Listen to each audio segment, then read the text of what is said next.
Lata cooking ಬ್ಲಾಗ್ಗೆ ಸ್ವಾಗತ. ಇವತ್ತು ನಾನು ಗೆಡ್ಡೆ ಕೋಸಿನ ಪಲ್ಯ ಮಾಡ್ತಾ ಇದ್ದೀನಿ. ಈ ಗೆಡ್ಡೆ ಕೋಸಿನ ಪಲ್ಯ ಹೇಗ್ ಮಾಡೋದು ಅಂತ ತೋರಿಸ್ಕೊಡ್ತೀನಿ. ಈ ವಿಡಿಯೋ ನೋಡೋ ಮುಂಚೆ ನಮ್ಮ ಚಾನೆಲ್ಗೆ ಸಬ್ಸ್ಕ್ರೈಬ್ ಆಗಿ, ಹಾಗೆ ಪಕ್ಕದಲ್ಲಿ ಕಾಣೋ ಬೆಲ್ ಬಟನ್ ಪ್ರೆಸ್ ಮಾಡಿ.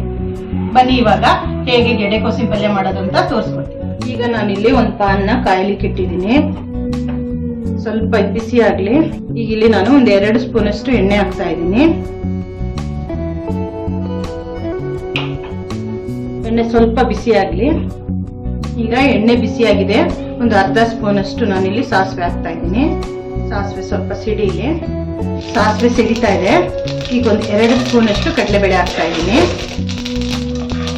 ಹಾಕಿದ್ರೆ ಸಾಕು. ಕಡಲೆಬೇಳೆನ ಸ್ವಲ್ಪ ಫ್ರೈ ಮಾಡ್ಕೊಳ್ಳೋಣ. ಕಡಲೆಬೇಳೆ ಫ್ರೈ ಆಗಿದೆ. ಈಗ ಕರಿಬೇವು ಹಾಕ್ತಾ ಇದ್ದೀನಿ.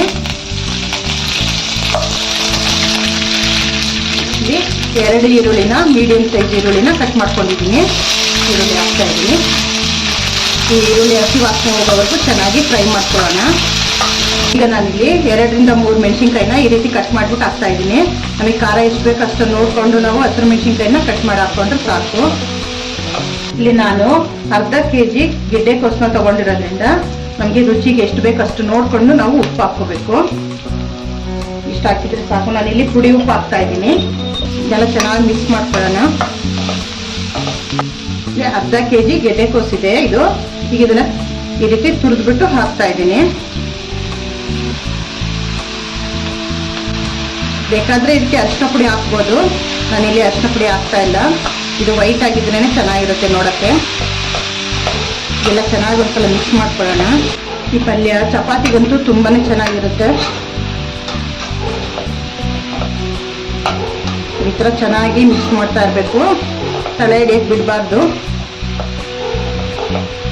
ಇದಕ್ಕೇನು ನೀರು ಹಾಕ್ಬೇಕು ಅಂತ ಏನಿಲ್ಲ, ಹಾಗೇನೆ ಬೇಯುತ್ತೆ. ಅದರಲ್ಲಿ ಇರುವಂತ ನೀರಿನ ಅಂಶದಿಂದ ಚೆನ್ನಾಗಿ ಬೇಯುತ್ತೆ. ಊಟದ ಜೊತೆ ನೆಂಚ್ಕೊಂಡು ತಿನ್ನೋಕ್ಕೂ ತುಂಬಾ ಚೆನ್ನಾಗಿರುತ್ತೆ.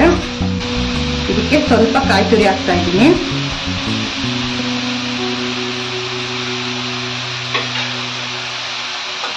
ಇದನ್ನೆಲ್ಲ ಚೆನ್ನಾಗಿ ಮಿಕ್ಸ್ ಮಾಡ್ಕೋಬೇಕು. ಗೆಡ್ಡೆ ಕೋಸಲ್ಲಿರೋಂಥದ್ದು ನೀರಿನ ಅಂಶ ಎಲ್ಲ ಹೋಗಿದೆ. ಚೆನ್ನಾಗಿ ಇವಾಗ ಬೆಂದಿದೆ. ಈಗ ಇದಕ್ಕೆ ಸ್ವಲ್ಪ ಕೊತ್ತಂಬರಿ ಸೊಪ್ಪು ಹಾಕ್ತಾ ಇದ್ದೀನಿ.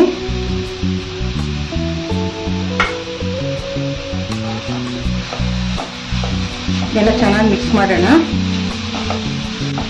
ನೋಡಿ, ಮಿಕ್ಸ್ ಮಾಡಿದ್ದೆಲ್ಲ ಆಯ್ತು. ರುಚಿಯಾದ ಗೆಡ್ಡೆ ಕೋಸು ಪಲ್ಯ ರೆಡಿ ಆಗಿದೆ. ನೋಡಿ, ಗೆಡ್ಡೆ ಕೋಸಿನ ಪಲ್ಯ ರೆಡಿ ಆಗಿದೆ. ನೀವು ಮನೇಲಿ ಒಂದ್ಸಲ ಮಾಡಿ ನೋಡಿ, ಹೇಗಿದೆ ಅಂತ ಕಮೆಂಟ್ ಮಾಡಿ. ಹಾಗೆ ನಮ್ಮ ಚಾನೆಲ್ಗೆ ಸಬ್ಸ್ಕ್ರೈಬ್ ಆಗಿ.